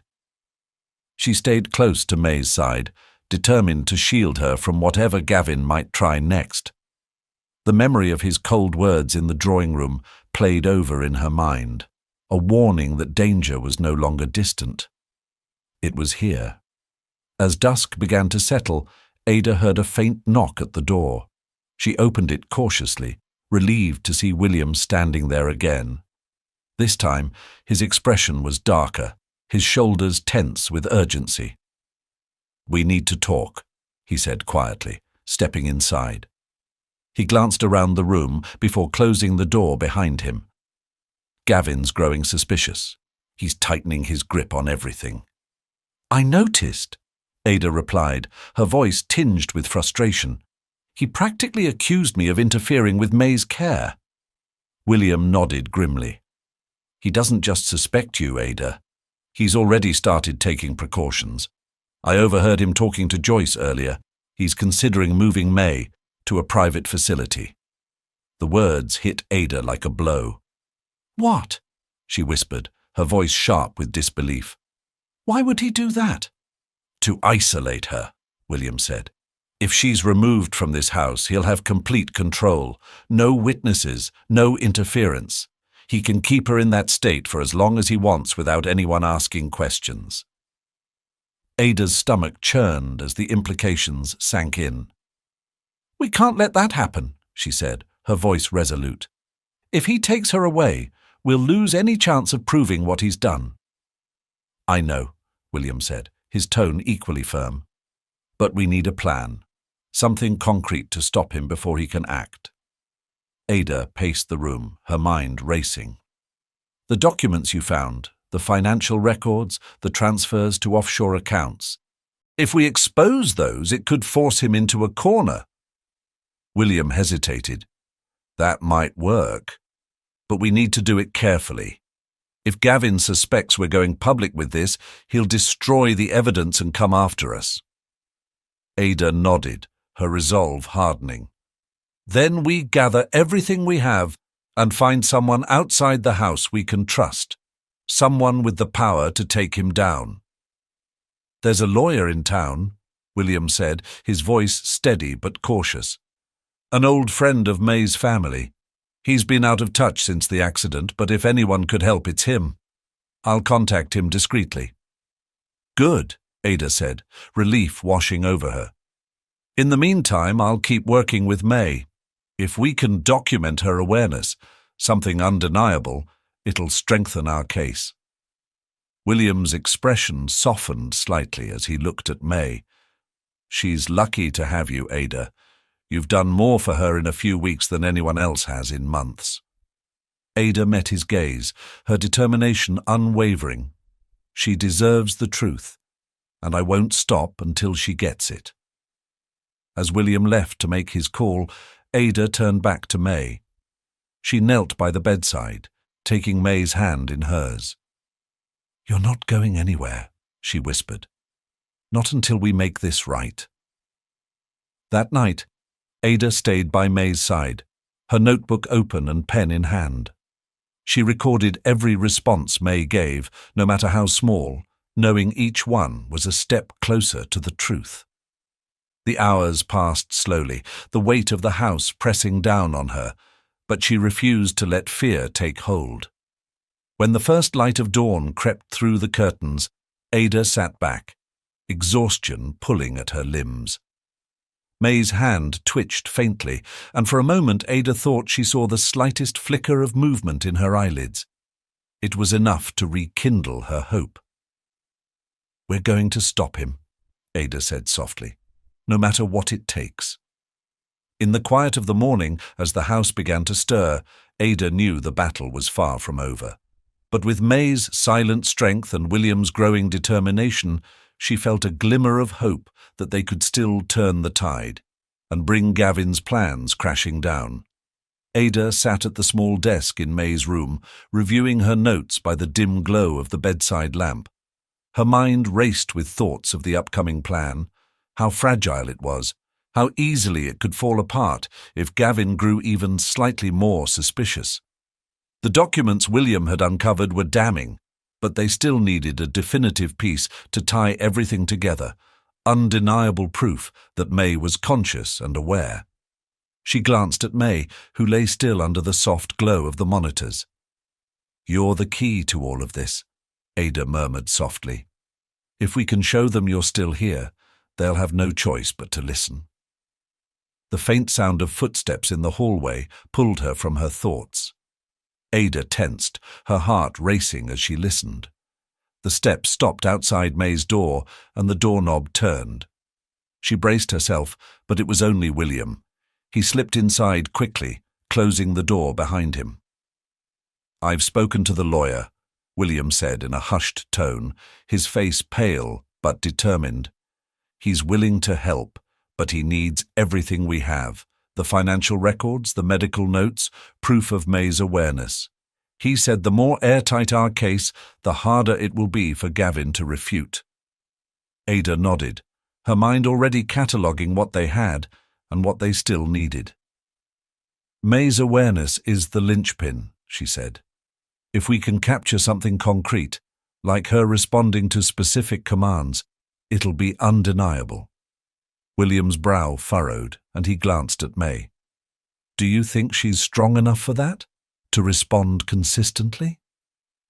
"She's stronger than they think," Ada replied firmly. "But we need to do it carefully. If we push too hard, it could set her back." William hesitated before nodding. "Then we'll need to act fast. Gavin's planning something, I can feel it. We don't have much time." Ada agreed, though the weight of the situation pressed heavily on her. Every moment they delayed gave Gavin more opportunity to tighten his grip, to move May to a private facility where she'd be completely isolated. She couldn't let that happen. As they finalized their plan, a loud crash echoed from downstairs, followed by raised voices. Ada and William exchanged a startled glance before hurrying to the door. They crept into the hallway, the sound of Gavin's voice growing louder with each step. "You think I don't know what you're doing?" Gavin's voice was sharp and venomous, cutting through the air like a blade. "You've been snooping around my study, haven't you?" Ada's stomach dropped. Had someone seen her in the study the night before, or had Gavin found out through Joyce? She and William moved cautiously toward the staircase, peering down into the foyer where Gavin stood, his face twisted with anger. Joyce stood a few feet away, her expression carefully neutral, though there was a tension in her posture. She said nothing as Gavin continued his tirade, his words directed at one of the household staff who looked terrified. "Do you know what happens to people who betray me?" Gavin snarled. his voice lowering to a menacing tone. "I don't tolerate disloyalty." Ada's grip on the banister tightened as she watched, her heart pounding. This was the side of Gavin he had kept hidden behind his polished exterior, a man who would stop at nothing to maintain control. She exchanged a glance with William, whose face was ashen. They retreated back down the hallway, Ada's mind racing. Gavin's growing paranoia was escalating, and it was only a matter of time before he turned his full attention on her and William. They needed to act now, before it was too late. Ada and William hurried back to May's room, closing the door softly behind them. The encounter downstairs had rattled them both, but there was no time to dwell on fear. Gavin's growing paranoia was a sign. They were getting too close to the truth, and he knew it. "We need to move quickly," Ada said, her voice steady despite the storm brewing inside her. "If he's willing to turn on his own staff, he won't think twice about coming after us?" William nodded, though his face was pale. "What do you suggest?" "We focus on May," Ada replied. "If we can capture proof of her awareness tonight, we can take it to the lawyer tomorrow. It's the strongest evidence we have, and it's the one thing Gavin can't manipulate." William hesitated, then glanced at May. "Do you really think she can do it?" "I know she can," Ada said firmly. "We just have to guide her carefully. She's already shown she can respond. It's just a matter of consistency." William sighed deeply, but nodded. "All right. What do you need me to do?" "Keep watch," Ada said. "If Gavin or Joyce comes upstairs, warn me. I'll handle everything else."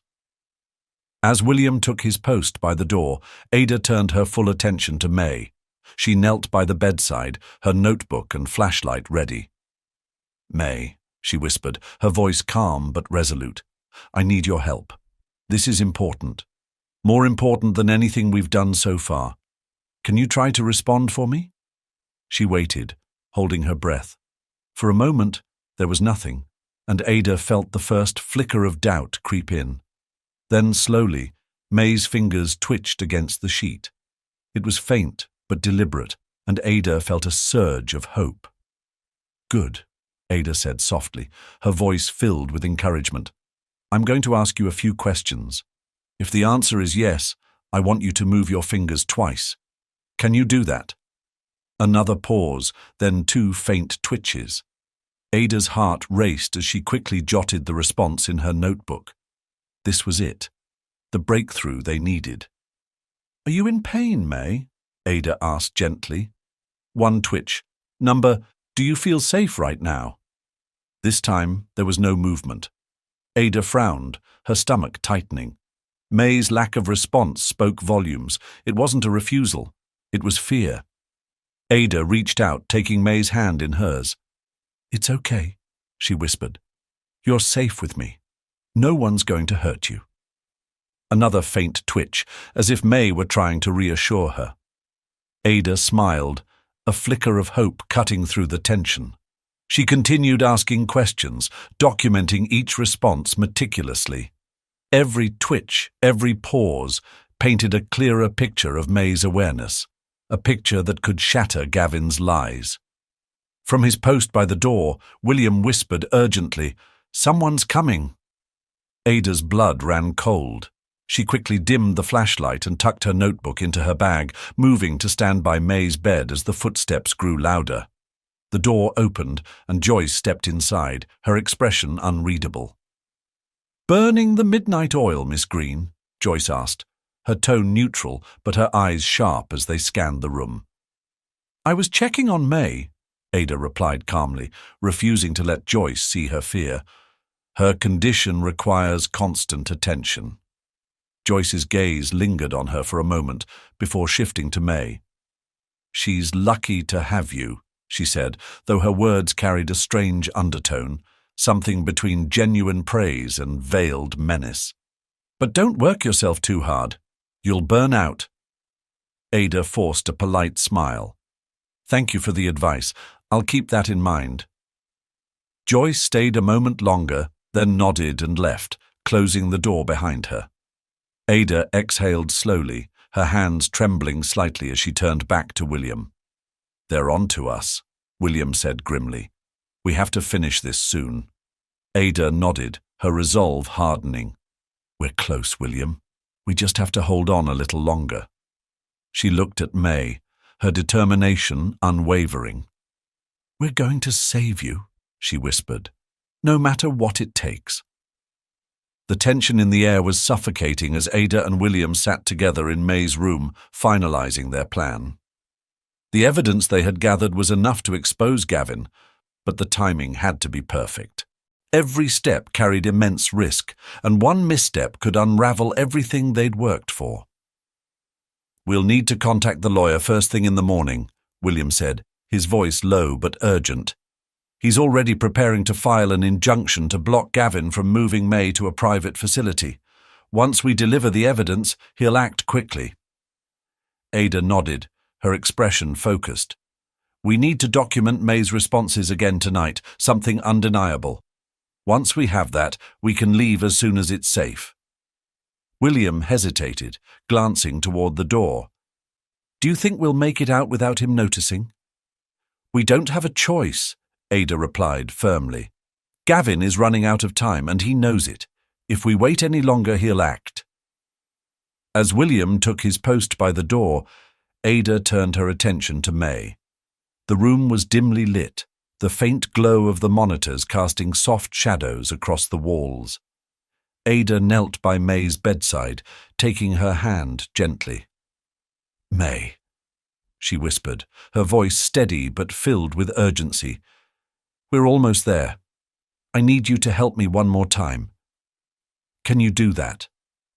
May's fingers twitched faintly in response, and Ada felt a surge of hope. She reached for her notebook, her pen poised to record every detail. "Okay," she said softly. "If you can hear me, move your fingers twice." After a moment's pause, May's fingers moved, two deliberate twitches that left no room for doubt. Ada smiled, her heart pounding with relief. "Good, you're doing so well." The questions continued, each one met with consistent responses. May's awareness was undeniable now, and Ada knew it would be enough to convince the lawyer and a court if necessary. As she finished the final note, she looked at May with renewed determination. "You've done so much already," she whispered. "We're going to finish this, I promise." A sudden commotion from downstairs broke the moment. Raised voices echoed through the halls, sharp and angry. Ada and William exchanged a tense glance, and William moved toward the door, cracking it open slightly to listen. "It's Gavin," he said in a hushed tone, his face pale. "He's furious about something." Ada's stomach tightened. "Do you think he knows?" "I don't know," William replied, his voice tinged with fear. "But whatever it is, it's bad." Before Ada could respond, the sound of footsteps thundered up the staircase. William quickly shut the door, and Ada moved to May's bedside, her heart pounding. The footsteps grew louder, stopping just outside. The door flew open, and Gavin stepped inside, his face a mask of controlled rage. "What are you doing in here?" Gavin demanded, his eyes flicking between Ada and William. "I told you both to stay out of this room unless absolutely necessary." "I'm caring for May," Ada said calmly, though her hands trembled at her sides. "It's my job." Gavin's gaze hardened. "Your job is to follow orders, not to question them." William stepped forward, his voice firm despite the tremor in his hands. "Gavin, she's doing what's best for May. Maybe you should be asking yourself if you're doing the same." For a moment, the room was silent, the tension crackling like a live wire. Then Gavin's lips curled into a cold smile. "You've been meddling, haven't you?" he said, his voice low and dangerous. "Both of you." Ada met his gaze, refusing to back down. "Meddling? Number? But I've been doing everything I can to help May recover. That's what she deserves." Gavin's smile faded and his eyes narrowed. "You're playing a dangerous game, Miss Green. You have no idea who you're dealing with." Ada's heart raced, but she held her ground. "I know exactly who I'm dealing with, and I won't let you hurt May any longer." Gavin stepped closer, his presence imposing. "You think you can stop me? You're nothing more than a nurse with a misplaced sense of justice." Before Ada could respond, William moved between them. "You're not going to intimidate her, Gavin. Not this time." Gavin glared at William, his jaw tightening. "Get out of my way, old man," he spat. But William stood his ground, his expression resolute. The room seemed to shrink as Gavin stepped inside, his presence dominating the space. He closed the door behind him with a deliberate click, his sharp gaze moving between Ada and William. The calm facade he so often wore was gone, replaced by something far colder, calculated and menacing. "I wasn't aware we had a meeting scheduled," Gavin said, his tone dripping with mock politeness. "Care to enlighten me on what's so pressing?" Ada fought to steady her breathing, clutching the folder tightly in her hands. "I was reviewing May's care plan with William," she said, forcing her voice to remain calm. "There are some updates I thought he should be aware of." Gavin's eyes narrowed and he took a step closer. "Updates, you say? How thorough of you, Miss Green. But I can't help wondering why those updates are leaving the house." William shifted uncomfortably, his jaw tightening. "It's none of your concern, Gavin," he said, his voice firmer than Ada had expected. "May's care has been neglected for too long, and Ada's trying to rectify that." Gavin's attention turned to William, his expression hardening. "Neglected? That's an interesting choice of words coming from you. Tell me, Father, when was the last time you actually did anything useful for May? Or are you content to play the grieving parent while the rest of us handle the hard work?" William flinched, but he didn't back down. "This isn't about me, Gavin. It's about May and what you've done to her." The accusation hung in the air, and for a moment Gavin's composure faltered. His jaw tightened, and his hands curled into fists at his sides. "I don't know what lies you've been feeding each other," he said, his voice low and dangerous. "But I suggest you tread carefully. You're making accusations without evidence, and that's a dangerous game." Ada took a step forward, her grip on the folder tightening. "We have plenty of evidence, Mr. Beaumont," she said, her voice steady despite the fear coursing through her. "Proof of May's awareness, proof of the financial discrepancies, and proof that you've been manipulating her condition to maintain control." Gavin's eyes snapped to her, his gaze cold and cutting. "You've overstepped, Miss Green," he said, his tone deadly quiet. "Do you have any idea what you're involving yourself in? What this could cost you?" Ada met his gaze without flinching. "I know exactly what I'm doing," she said, "and I'm not afraid of you." The tension in the room was suffocating, the air charged with unspoken threats. Gavin took a step closer, his voice dropping to a near whisper. "You should be." Before Ada could respond, the door behind Gavin opened and Joyce stepped inside. Her expression was guarded, but there was a flicker of uncertainty in her eyes as she glanced between the three of them. "Is everything all right?" Joyce asked, her voice carefully neutral. Gavin straightened, the mask of composure slipping back into place. "Everything's fine," he said smoothly. "I was just reminding Miss Green of her boundaries." Ada forced herself to stay calm, her mind racing. Joyce's arrival had diffused the immediate danger, but it was clear that the battle was far from over.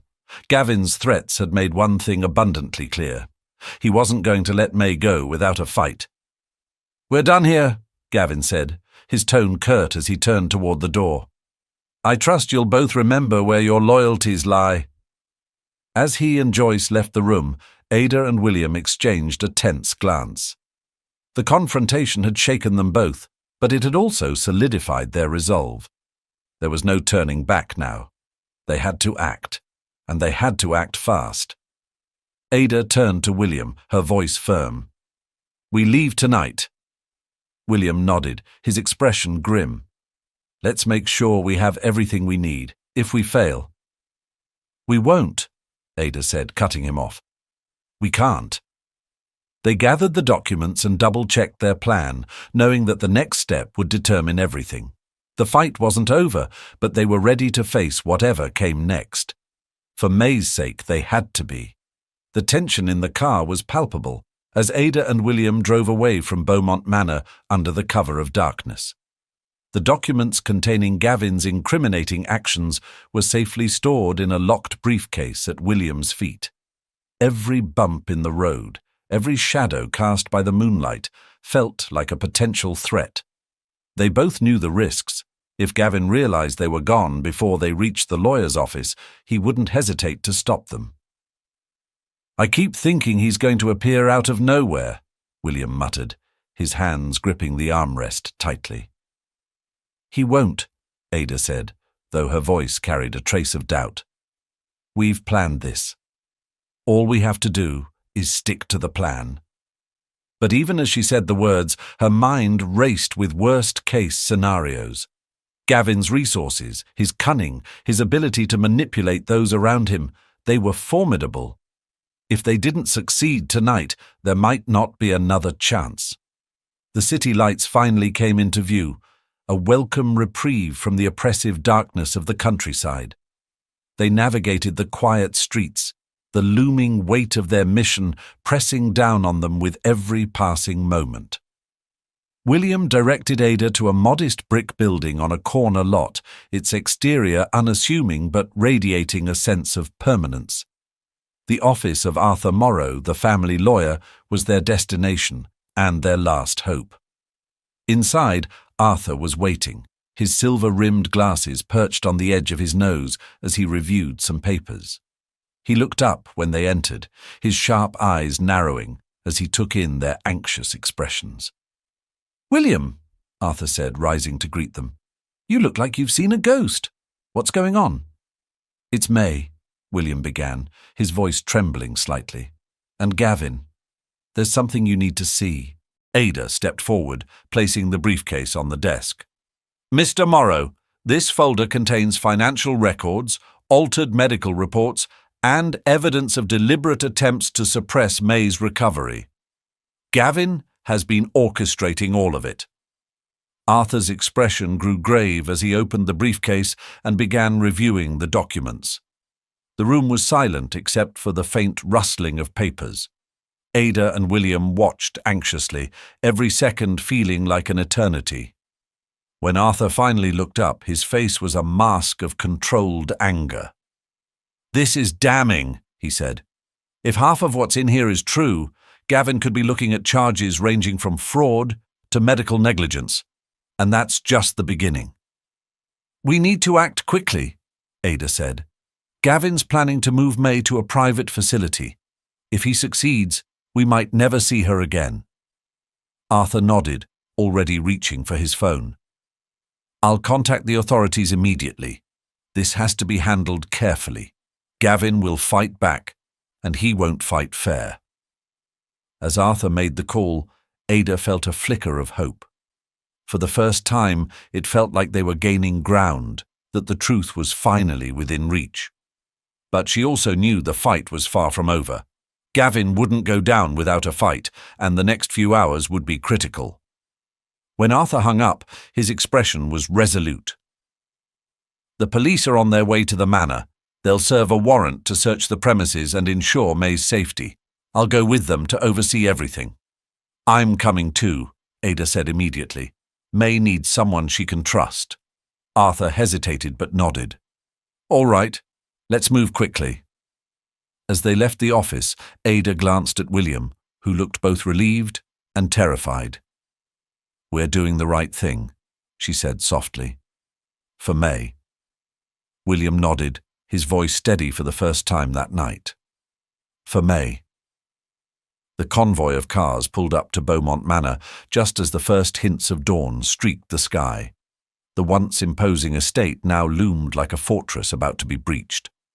Police vehicles lined the driveway, their lights casting sharp flashes of red and blue across the shadowy grounds. Ada, seated in the back of Arthur's car, felt her heart pounding as she gazed at the house that had held so many secrets. "This is it," Arthur said as he stepped out, adjusting his jacket. His demeanor was calm, but authoritative. "Let's make sure everything is handled by the book." Ada and William followed closely behind as Arthur approached the lead officer, a stern woman named Detective Claire Reynolds. They exchanged a brief handshake before Claire turned to her team and issued orders. "Secure the perimeter.